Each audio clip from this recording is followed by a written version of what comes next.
Dear all, today's message isn't streamed as usual, but partly prepared as there's the need to report upon channelings occurred during summer and mention facts that ultimately led to the plea I'm making to all light warriors right now.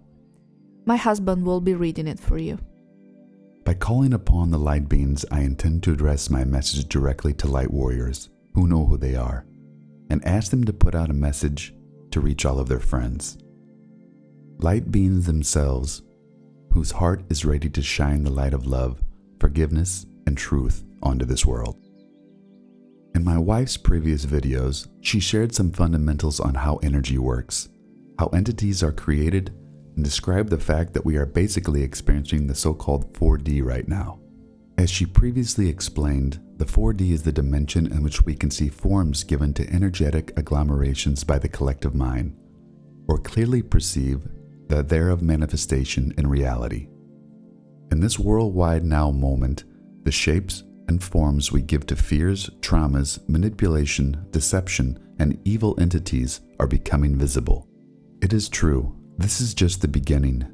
Yet the step in the awakening process is now one of the roughest and most disruptive of all, as we are increasingly seeing in the violent repression that is taking place every day around the world. Before the collective is going to be able to access the fifth dimension, they will need to see, acknowledge, integrate, and forgive themselves and each other for all the distortions created and how we dishonored our temples, bodies and minds, and our environments, families, communities, and society. We are seeing all the ugliness the collective turned away from, suppressed, rejected, and eventually projected onto one another, creating the external enemies. The real enemy, also recipient of the majority of the projections, will never be defeated in the outside until the disowned parts of our own selves that have been rejected will be integrated. Most of us has been through this process already. We know this.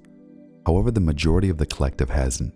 Few individuals, because of particular predisposition of their frequency, have been invaded by the demons and entities that through the cast of the media have been infecting the thoughts of the populations. The Dark Ones are acting out their role of carriers and spreaders of evil by responding to the projection of the rejected darkness of the collective. People for too long refuse to look inside and heal their own mind-body complex. In doing so, they place their power in the hands of a few recipients of projection who became inebriated with excess. The hearts of those few shrunk until it became a black dot. Eventually, the black dot became a black hole. I ask everyone who has the ability to reach many to inform them that we will not find salvation by placing our power in the hands of others.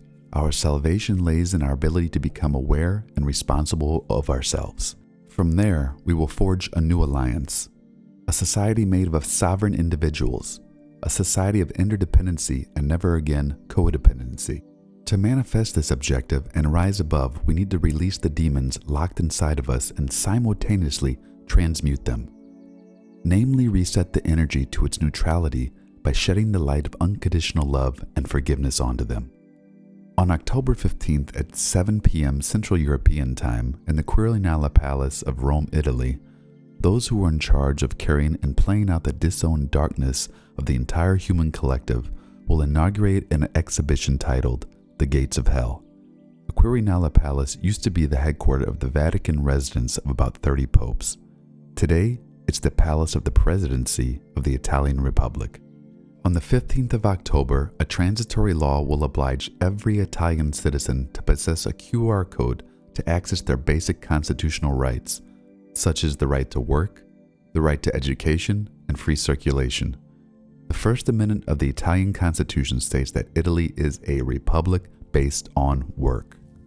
On the 15th of October, the exhibition featuring a monumental sculpture, The Gates of Hell, by the French artist Auguste Rodin, is in itself a cover-up for a ritual that intends to carry out exactly what's in the title.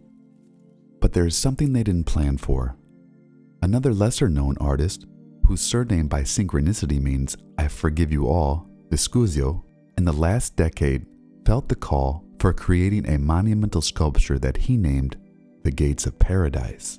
And his exhibition will be taking place at the exact same time on October 15th at 7 p.m. Central European Time.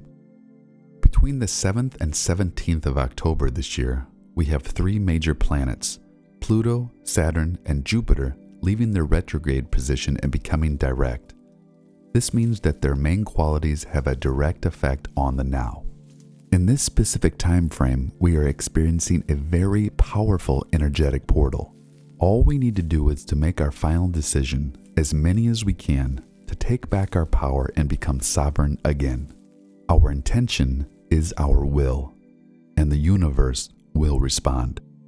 The demons released will then all be liberated directly into the light and simultaneously absorbed through the gates of paradise.